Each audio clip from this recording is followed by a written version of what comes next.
بسم اللہ الرحمن الرحیم نحمدہ ونصلی علی رسولہ الکریم اما بعد۔ مولانا محمد طیب جامی صاحب، اللہ تعالیٰ آپ کو جزائے خیر دے کہ آپ نے ایک بہت بڑے کام کا بیڑا اٹھایا ہے۔ سالوں سے ہماری دھرتی مخلص، سمجھدار، سیانے جو خطابت کی رگوں پر ہاتھ رکھنے والے ہوں، میں یوں تو نہیں کہتا کہ کمی تھی، لیکن وہ جگہ تھوڑی خالی تھی۔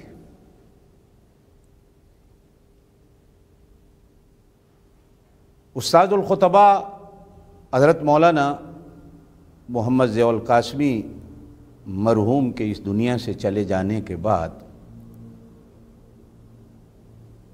خطابت کی وہ جو ایک اٹھتی ہوئی بہار تھی، یہ لفظ بھی شاید کمزور ہیں کہ میں کہوں کہ ان پر خزاں چھا گئی تھی۔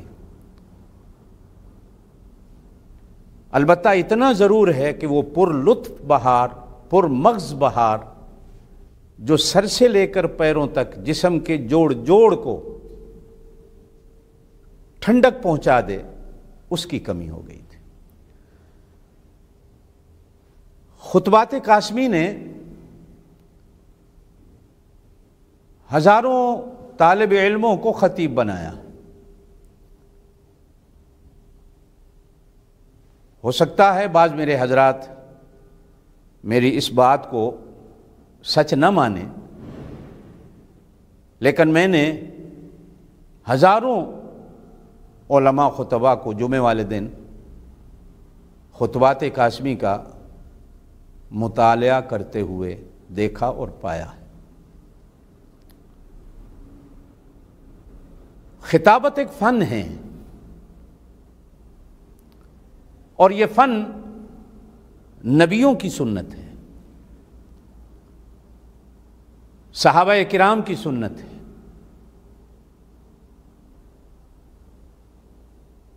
آپ صلی اللہ علیہ وسلم کے بارے میں بھی آتا ہے، کبھی خطابت میں ایسا رنگ چڑھتا کہ آپ کا چہرہ مبارک سرخ ہو جاتا، اور کبھی خطابت کے اندر رنگ ظرافت بھی ہوتا اور رنگ محبت بھی ہوتا۔ بہرحال یہ فن کے جو آپ نے اساتذہ چنے ہیں، ماشاءاللہ سارے بہترین بے مثل، یہ تو اپنی جب لیکچر دیں گے، جب تربیت دیں گے، تو سیکھنے والوں کو فن کے رنگ اور فن کے ڈھنگ سکھائیں گے۔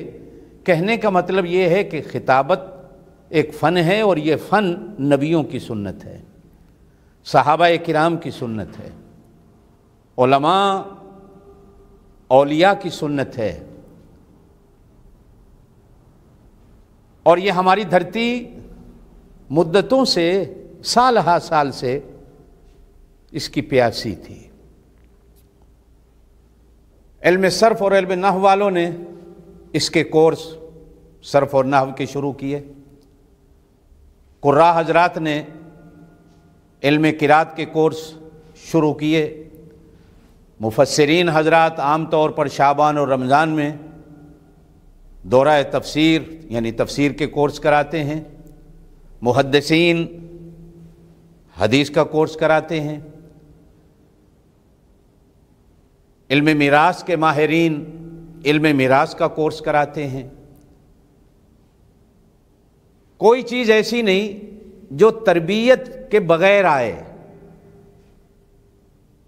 ہاں، ولایت اور تصوف ایک ایسی چیز ہے جو حال سے تعلق رکھتی ہے، کال سے نہیں۔ خطابت کال سے تعلق رکھتی ہے، وہ حال کے اندر اتر جاتا ہے، اور ایک ولی کا قول بھی ملتا ہے کہ بات اسی کی اثر کرتی ہے جو حال سے بات کرتا ہو، یعنی اندر کے حال سے، اندر کے حال سے بات کرتا ہے تو جو صحن میں سننے والے حال میں بیٹھے ہوتے ہیں پھر ان پر اثر ہوتا ہے۔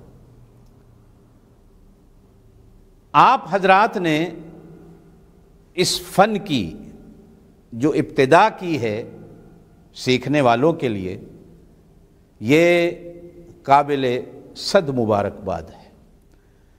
میں بلکہ آپ سے درخواست کروں گا کہ صرف اس کو ماہ مبارک رمضان المبارک تک نہ رکھیے، بلکہ 3 مہینے کا، 1 مہینے کا فضلاء حضرات کے لیے، فارغ التحصیل علماء کے لیے۔ فیصل آباد کی دھرتی تو خطیبوں کی دھرتی ہے۔ حضرت مولانا ضیاء القاسمی مرحوم کے بعد میرے ساتھی، میرے ہمسفر مولانا رفیق جامی، اللہ ان کی زندگی میں برکتیں دے، ماشاءاللہ شاہ سوار خطابت ہیں۔ اللہ پاک نے خطابت کا خوب رنگ اور ڈھنگ دیا ہوا ہے، جس جگہ بیٹھتے ہیں رنگ لگا دیتے ہیں، جتھوں لنگدا گیا رنگ لیندا گیا۔ مولانا زاہد قاسمی صاحبزادہ حضرت مولانا ضیاء القاسمی مرحوم، یہ گول مسجد کے خطیب۔ یہ گول مسجد صرف مسجد نہیں، یہ تو خطیبوں کی ایک تربیت گاہ تھی ایک زمانے میں۔ ساری دنیا سے، پاکستان سے خطبہ، شہروں سے کبھی کبھی اپنے جمعوں کی چھٹی کر کر صرف حضرت قاسمی صاحب مرحوم کا خطبہ سننے آتے تھے، اور ایک رنگ ہوتا تھا۔ خیر، آپ حضرات نے جو اساتذہ کرام کی ٹیم چنی، لاجواب، بے مثل، یقیناً فائدہ مند لوگ۔ ہمارے ہاں چونکہ وقت 3 گھنٹے پاکستان سے آگے ہے، جب وہاں 9 بجتے ہیں تو ہمارے ہاں رات کے 12 بج جاتے ہیں۔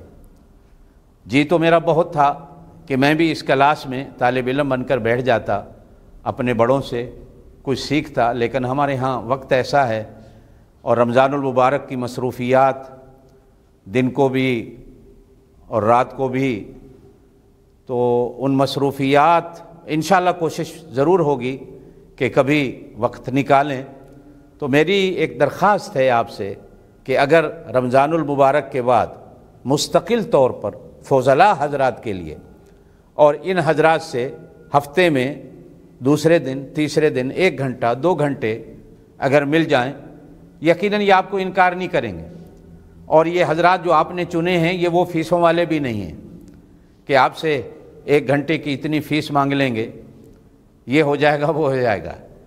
مولانا عبید الرحمن ضیاء، اللہ ان کی خطابت کو 4 چاند لگائے، مولانا لدھیانوی، مولانا عبدالخالق رحمانی، یہ سارے ہمارے دوست ہیں، مہربان ہیں، ساتھی ہیں۔